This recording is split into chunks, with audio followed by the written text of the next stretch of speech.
sudah jatuh tertimpa tangga pula.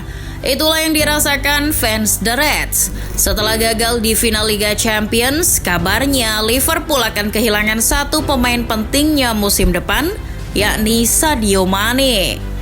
Itu berarti berakhir sudah era trio Firmansyah yang selama ini didengung-dengungkan fans The Reds. Lantas, apakah Liverpool harus menyesali kepergian Mane? Liverpool mau tidak mau harus move on dengan kepergian bintangnya.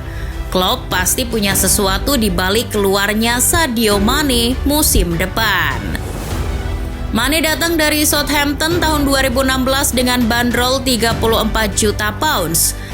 Kedatangannya ke Anfield awalnya terdengar bukan suatu transfer yang wah. Namun dengan biaya segitu, ia diam-diam telah mencatatkan rekor sebagai pemain Afrika termahal ketika itu. Wajar saja kalau ia dihargai segitu, karena ia di Sutton sudah bisa mencatatkan 25 gol dan 14 assist dalam 17 laga. Berkat sentuhan Klopp, ia tumbuh menjadi pemain besar dan konsisten hingga kini. Ia telah mencetak 120 gol dan 48 assist selama karirnya bersama Liverpool. Gol ke-120-nya itu ia lesakkan ke gawang Wolves di partai terakhir Liga Inggris pada Mei 2022. Mane di Liverpool telah mendapatkan segalanya. Gelar Liga Inggris, Liga Champions, Piala FA, Piala Liga, serta Piala Dunia antar klub sudah ia raih bersama The Reds. Ia bersama Liverpool sudah sekitar 6 tahun. Gelar atas nama pribadi pun sudah ia raih bersama Liverpool, seperti Golden Boot di musim 2018-2019 dengan 22 gol. Kemudian ia beberapa kali menjadi Players of the Month Liga Inggris. Juga gelar Liverpool Player of the Season. Lantas apa lagi yang belum diraih Mane?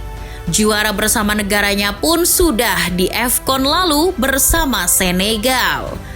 Lantas apa lagi? Mungkin tantangan baru di klub lain atau gaji yang lebih di klub lain, atau mungkin juga Ballon d'Or, mengingat dirinya sudah tak muda lagi sekarang. Mane di Liverpool telah memperbaharui kontraknya di tahun 2018 dengan durasi 5 tahun dan akan habis pada tahun 2023 mendatang. Ya, ia akan habis tahun depan dan jika Liverpool tak memperpanjangnya, ia akan berstatus free transfer. Tentu pihak Liverpool sangat menghindari itu. Pasca final Liga Champions, belum ada kabar Liverpool ada gelagat untuk menambah masa pengabdian Mane di Anfield. Ya, begitulah Fenway Sports Group di bawah Henry, pemilik Liverpool asal Amerika yang pelitnya minta ampun. Pemain penting seperti Mane yang mau minta gajinya dinaikkan saja malah enggan. Padahal secara prestasi sudah mereka hadirkan bagi klub. Dikabarkan Mane meminta gajinya naik menjadi 300.000 pounds per minggu atau sekitar 5,5 miliar rupiah. Kini The Reds berada dalam posisi sulit ketika mereka juga harus menangani perpanjangan kontrak Mohamed Salah yang kontraknya sendiri juga akan berakhir tahun depan dan juga minta kenaikan gaji 400.000 pounds per minggu atau sekitar 7,3 miliar rupiah. Apakah ada kemungkinan keduanya akan diperpanjang Liverpool musim depan? Kemungkinannya bahwa klub dipaksa untuk memilih salah satu dari Mane atau Salah yang diperpanjang. Hasil transfer Luis Diaz Januari lalu sebenarnya telah membuktikan bahwa Anfield sudah siap ancang-ancang akan kehilangan salah satu dari Mane atau Salah. Klub sendiri berkomentar mengenai kemungkinan perginya Mane musim depan. Ia berdalih transfer itu akan diperbincangkan lebih lanjut setelah hasil final Liga Champions. Begitupun pernyataan sikap Mane. Ia juga mengatakan kepada beberapa media bahwa masa depannya akan ia putuskan setelah hasil final Liga Champions. Namun hasilnya, setelah final Liga Champions, Diaro AS melaporkan bahwa Mane sudah mengucapkan selamat tinggal kepada rekan satu timnya dan memutuskan untuk pergi pada sela-sela parade perayaan gelar juara Liverpool. Beberapa jam kemudian, Fabrizio Romano juga mengkonfirmasi hal yang sama. Artinya, kemungkinan Liverpool untuk merelakan Mane musim depan hampir 100%. Kemana sebenarnya Sadio Mane akan berlabuh musim depan? Hal ini sebenarnya sudah diketahui dari 23 Mei 2022 setelah media Jerman, Bild, melaporkan bahwa Mane menjadi target utama raksasa Bundesliga Bayern Munchen. Hal itu semakin diperkuat oleh laporan media Prancis L'Equipe yang mengatakan bahwa Bayern semakin dekat dengan kepindahan Mane. L'Equipe melaporkan bahwa Direktur Olahraga Bayern, Hasan Salihamidzic, telah bertemu dengan perwakilan Mane. Artinya dengan kehilangan Mane musim depan, maka berakhirlah sudah era trio penyerang Liverpool Firmansyah. Trio itu sudah terbentuk sejak musim 2017-2018. Trio itu merupakan trio penyerang yang menakutkan di Eropa selain trio MSN milik Barca maupun BBC milik Madrid. Trio Firmansyah telah menyumbangkan banyak prestasi bagi Liverpool di masa kejayaannya bersama Klopp hingga sekarang.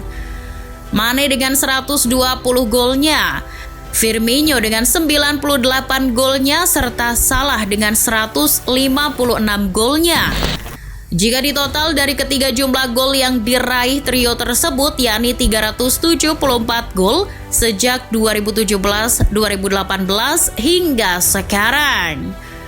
Kehilangan Mane berarti Klopp harus punya rencana lain supaya torehan gol Liverpool maupun kekompakan lini depannya bisa terjamin musim depan. Otomatis dengan hilangnya Mane, peta kekuatan harus diubah dan sekaligus Liverpool di atas kertas kehilangan satu kekuatannya musim depan. Klopp tentu tahu apa yang harus dilakukannya tanpa Mane. Dengan semakin nyetelnya Diaz dan Jota, tentu Klopp tak terlalu dipusingkan dengan hengkangnya Mane. Diaz memang disiapkan sengaja untuk menjadi penerus Mane di posisi penyerang kiri Liverpool. Di posisi itu perannya juga sering diisi Jota. Dengan tetap dipertahankannya Firmino dan Salah, otomatis posisi di penyerang tengah dan kanan Liverpool masih aman. Terlepas dengan hengkangnya legenda dewa penyelamat mereka Divock Origi di penyerang tengah, kini praktis hanya Firmino atau Jota yang akan mengisi pos itu. Dengan stok penyerangnya yang berkurang 2, mau tidak mau kedalaman Liverpool di lini penyerangan berkurang dan itu mempunyai efek buruk jika musibah cedera, absen, virus datang menimpa kubu The Reds.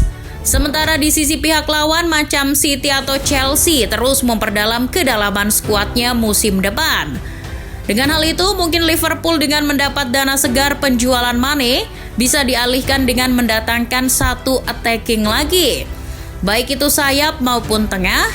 Tapi dengan beberapa pasar pemain yang ada, serta harga yang masuk akal bagi Liverpool, mungkin cuma Christopher Nkunku dari Leipzig. Itu pun masih bersaing dengan MU yang ngotot membelinya. Ousmane Dembele dan Darwin Núñez yang kabarnya diincar mungkin akan susah dengan keterbatasan harga dan gaji, di mana Núñez dibanderol Benfica di kisaran 70-an juta pounds, sedangkan Dembele meskipun gratis, gajinya yang akan menjadi masalah. Liverpool memang akan kedatangan wonderkid Fulham yang moncer musim lalu, Fabio Carvalho. Namun Carvalho sejatinya lebih bertipe sebagai gelandang serang, bukan striker murni. Kalaupun diperlukan, Klopp mungkin saja bisa menyulapnya sebagai sayap penyerangan Liverpool di depan, seperti peran Coutinho dulu. Komposisi penyerangan dengan poros Diaz, Jota, Salah atau Diaz, Firmino, Salah mungkin tetap menjadi prioritas Klopp musim depan. Dengan backup pemain macam Carvalho, Minamino maupun Chamberlain. Dengan komposisi itu sebenarnya Liverpool tak usah terlalu khawatir. Dengan sistem dan konsep yang sama, tidak usah diragukan lagi Liverpool akan bermain seperti apa musim depan. Selama masih ada Klopp, fans Liverpool bisa tetap berharap lebih musim depan. Kecuali kalau Klopp yang hengkang, bisa hancur Liverpool.